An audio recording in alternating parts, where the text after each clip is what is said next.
China accuses the United States, U.S., of deliberately sending two armed missile warships near the Spratly Islands, the South China Sea region, which is still being discussed. Beijing again urged Washington to stop the action. Washington said its two-warship mission near the Spratly Islands on Monday was for freedom of navigation operations. The two American destroyers patrolling near the Spratly Islands were USS Spruance and USS Preble. The patrol of the two ships took place when Beijing and Washington began trade talks in Beijing this week in an effort to avoid an all-out trade war between the world's two largest economies. Beijing insists that almost all of the South China Sea region is its territorial waters.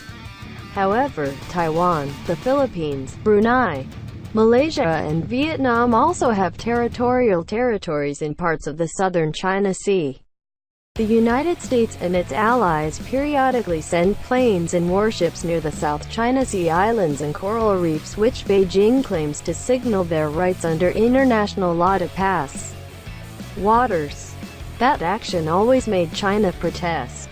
In mid-January, U.S. and British warships carried out their first joint military exercises in the South China Sea since Beijing began building bases and airlines on islands whose ownership is still being discussed.